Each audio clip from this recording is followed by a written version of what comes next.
உண்மை செய்திகள் உடனுக்குடன். இது உங்கள் மக்கள் சாணக்கியா. இணைந்திருங்கள் புதிய பொலிவுடன். இது உங்கள் மக்கள் சாணக்கியா, தமிழ் மக்களின் உரிமை குரல். கோவை மாநகர மாவட்ட அனைத்து இந்திய அண்ணா திராவிட முன்னேற்ற கழக சார்பாக கோவை மாவட்ட அண்ணா ஆட்டோ ஓட்டுநர் தொழிற்சங்க சார்பாகவும் நான் அண்ணா தொழிற்சங்கத்துடைய பேரூரிய மாவட்ட செயலாளர் சார்பாகவும் எங்களுடைய தொழிலாளிகள் பாதிப்புக்காக நாங்கள் இங்கே வந்து நிற்கிறோம். என்ன பாதிப்புன்னு கேட்டீங்கன்னா 25 வருஷம் 30 வருஷமாக ஒரு ஆட்டோ ஸ்டாண்டில் ஒரு போர்டு ஒரு கொடிக்கம்பம் அதிமுக இருக்குது. கமிஷனருடைய உத்தரவு என்னன்னா எந்த போர்டு எந்த கொடிக்கம்பமும் புதுசாக வரக்கூடாதுன்னு சொல்கிறாங்க.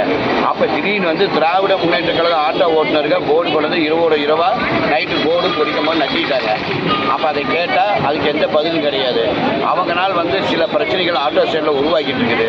நாளைக்கு பாபர் மசூதி காங்கிரஸ்ன்னு சொல்லி நாங்களும் போர்டு போடுவேன்னு சொல்லி அந்த இடத்துல வாழ்வாதாரம் கெடுக்கிறதுக்கு வழி பண்ணுறாங்க.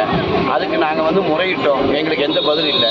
அதனால் தாங்கள் இது மாதிரி நடவடிக்கை எடுக்கும் மாதிரி நாங்கள் கேட்டுக்கிறோம். ஆளுங்கட்சி பிரஷருங்கன்னா நியாயமான பிரஷருக்கு ஆளுங்கட்சிக்கு அடுப்படலாம். எல்லாருமே தவறான ஆளுங்கட்சி பிரஷருக்கு எல்லாத்துக்குமே எங்கள் சப்போர்ட் பண்ணால் நாளைக்கு தொழிலாளிகள் எங்கே போவாங்க? எங்களோட கோரிக்கை. இதை மீறினால் 2 நாள் கழித்து 5000 பேரோட ஆர்ப்பாட்டம் கண்டிப்பாக நாங்கள் நடத்துவோம். இது அனைத்து இந்திய அண்ணா திராவிட முன்னேற்ற கழக சார்பாகவும் அண்ணா தொழிற்சங்க சார்பாகவும் இந்த வேண்டுதலை இந்த கோரிக்கையை நிறைவேறுகிறோம்.